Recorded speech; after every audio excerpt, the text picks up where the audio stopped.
Hello, it's Saturday, February 20th. We got this thing final built. It's glued and screwed. It's in place, and it's very straight. So I'm happy with how it came out.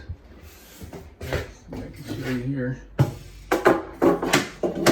Okay, we got just a little bit of a bow in the middle there, and that's real straight.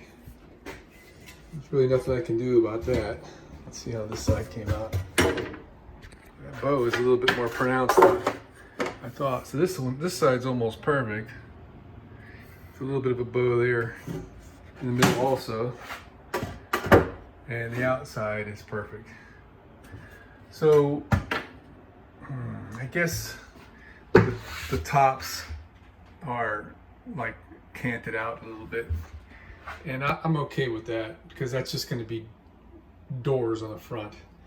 But what I'm not so happy about is something I never noticed or never gave much thought, is the top is really crooked. I just put a piece of scrap in there 2 inches wide. I mean, it's because the ceiling has got it's not so much a sag, I guess you can call it a sag, but it's being supported on these outer edges, and it's not supported in the middle. And because it's got an arc to the ceiling, it's just how it came out. And if you look down, you can kind of see every one of them's got a little bit of a sag to it that way. I mean, it's not like a sag from warping and hanging there. It's just how it came out when I put it up. So, I mean, I already took and I thought I was going to put a piece of like 1 inch. I even cut them already. I got a piece for this side on the right that fits up in there, and I already cut that little piece. And so I took and I scribed it. I left it in the garage. I scribed that little piece to fit up in there. I'll show you. All right, so this is the piece I scribed. You see how crooked it is. And it fits up in there really well. All right, it's enough for a caulk line.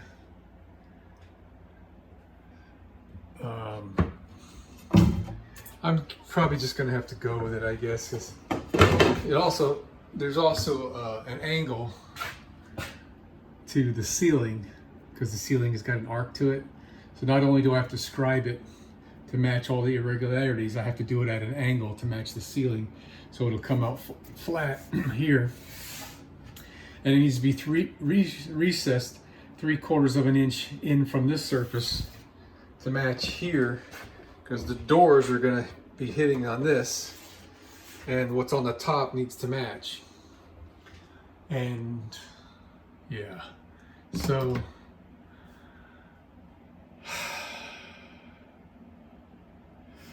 the thing is once we put the doors in here, the closer the doors are to the ceiling, the more noticeable this irregularity is going to be. And that's what I'm kind of laboring over right now. I mean, I wanted the door to be about maybe 1/2 of an inch from the ceiling. It's going to be very noticeable once I do that. But if I use a bigger piece here and have the door further from the ceiling, it'll be far less noticeable. And now, saying all that, I didn't want this piece all that large because it just takes up space. So I'm going to experiment with a few things. I already tried with this to force it up and have it, you know, press on this piece of plywood to take some of the sag out of it. And this piece of 2 inch wide by 3/4 inch plywood, it bows when I do that. It does push the ceiling up some, but I would need bigger than a 2 inch piece in order to have much effect here. So yeah.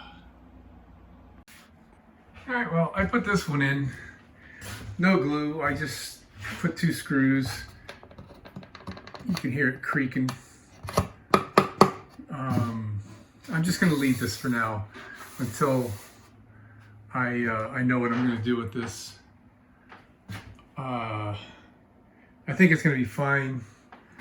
On these, I cut a new one for this, and I think what I'm going to do is just jam it up in there tight and let this straighten out this a little bit and allow this to bow a little bit in the process. But I realized I don't want to install these stops yet on this cabinet or the one opposite me until I install the doors, because I want the door to be flush with this, which is kind of obvious, and I don't know what's going to be happening in that corner. I may need to make an adjustment in and out to this, so I'm going to wait. And when it comes time to doing the doors, I'll hang this door first, then I'll hang this door next and adjust its angle to get an even seam in the middle. And that's how I know where this is going to land. So I'm going to leave that for now. I'll just stash it in the back there.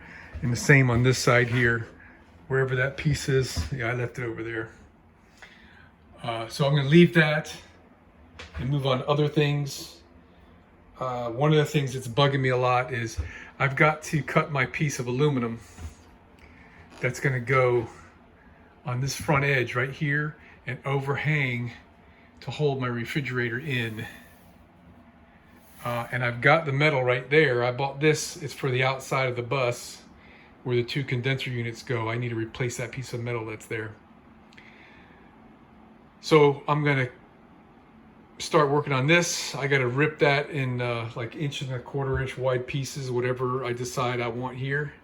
And then what we're gonna do is once we get it cut to width and to length, we're gonna notch out to go around these obstructions there, down there, and then right here. And then from this point forward, it'll just be 3/4 inch thick. And pretty much the same idea on this side, except we've got no obstructions on the top, just right here where these two screw heads are, and a little bump down there. So then the refrigerator will be secure. We can drive the bus around if we want. Because right now, I mean, it's in there and it could just fall out. It's just sitting in there. I mean, it's kind of snug on the sides because this refrigerator has a bulge to it back up there in her little way. So, I mean, it's in there snug, but nothing I would trust. So I'm gonna try working on that. And that's gonna be a nice piece of, craftsmanship. I'm gonna, make it fit nice, round off the corners, countersink the screw heads and everything. And yeah. So that'll be kind of a pain because I gotta cut this aluminum, and I think, I hate to do it, but I think what I'm gonna do is put some plywood under it and cut the aluminum in here so I don't have to carry this thing out, because it's kind of a pain to move around. And I don't really have any decent place to lay something flat other than right here. So I don't know, I'm deciding if I want to do that or not.